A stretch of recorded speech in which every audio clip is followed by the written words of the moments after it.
what's this? It's a new precon from Murders at Karlov Manor. Let's put on our detective hats. And crack this new case to discover the 12 new cards in the Deadly Disguise Precon. Surely there are many mysteries to be uncovered in today's deck reveal video. Let us begin, my Watsons, starting with the face commander for the Precon, Kaust, Eyes of the Glade, who costs a hybrid red and white mana and a green, making them a very cheap 2 mana value commander. Kaust is a Dryad detective that says, whenever a creature you control that was turned face up this turn deals combat damage to a player, draw a card. Kaust also has an activated ability where you can turn a face down attacking creature you control face up. So if you had a face down morphed creature tapped and attacking, and then you tapped Kaust to flip it over, you can draw a card through Kaust. Ransom Note is a 1 mana clue artifact that upon entering the battlefield allows you to surveil 1. Controlling this top deck is everything because you can pay 2 to rip up this note and choose one of 3 effects. Cloak the top card of your library, go target creature, or draw a card. Certainly a piece of paper with a lot of surprising flexibility. But who could leave such a note? Allow us to unveil the disguise, a new mechanic where you may cast the card face down as a 2/2 creature with ward for 3 mana. Then you may pay its disguise cost to turn it face up and learn their true identity. True Identity is a 2 mana white enchantment that lets you scry 1 and draw a card whenever True Identity or another permanent you control is turned face up. This ability can only trigger once per turn. With Kaust, True Identity is a cheap enchantment that rewards you for unmasking the attacking creatures in your deck by helping you draw more cards.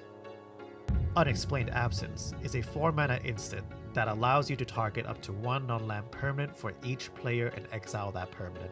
For each permanent you exile this way, their controller cloaks the top card of their library. This is an efficient piece of removal that lets you exile any non-land card that is a thorn to your side and replace it with a manageable 2/2. There is always the chance that something even more nefarious has been cloaked from the library, but that should be your deck with so many creatures of disguise. And sometimes you don't even need to break their disguise to make them threatening.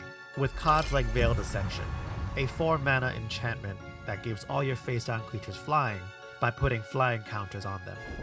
Veiled Ascension puts a flying counter on each face down creature you control when it hits the battlefield, but also allows any face down creatures you play afterwards to enter the battlefield with a flying counter as well.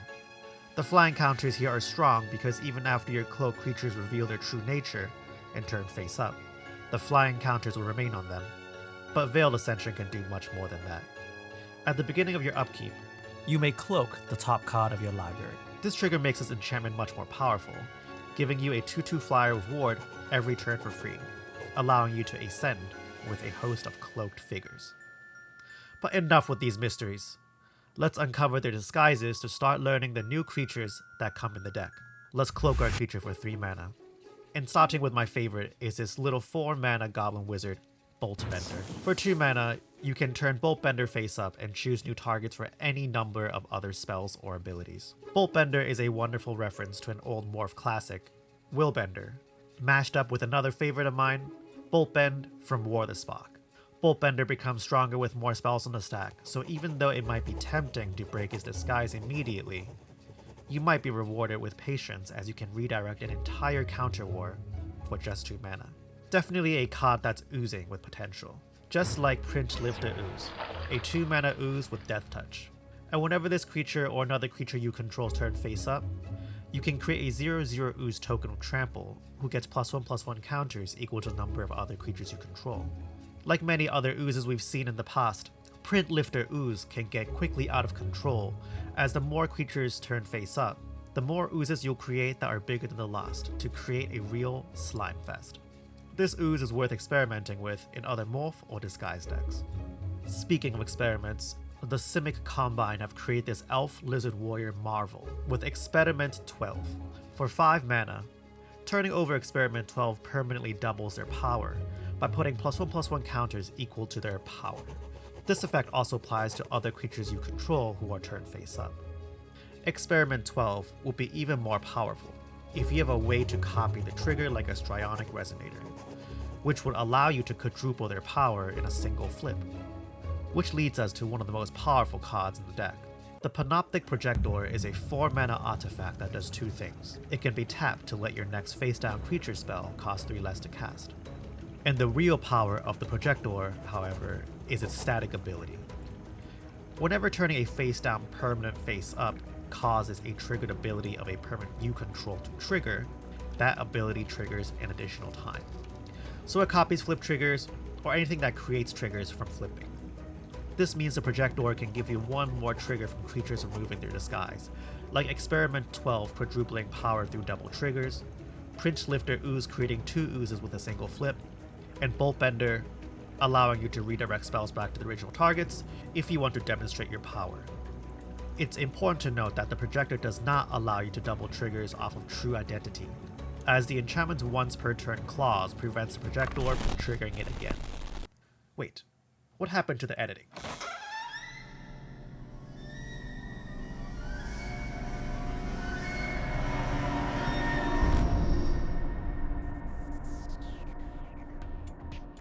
My editor has been murdered. This mustn't trigger an emotional response. There are many other editors to hire anyways. As I thought. Burned confetti. There can only be one suspect. Tisak, Judith's Hellhound, returns with a classic Rakdos mechanic, Unleash. But there's nothing funny about this pun, because Tisak liberates your other hounds of Rakdosville by unleashing them as well. Tisak also gives creatures you control with counters on them haste, which is especially strong with the ooze tokens you create from Prince Lifter Ooze, or the cloak creatures with flying counters on them from Veiled Ascendancy.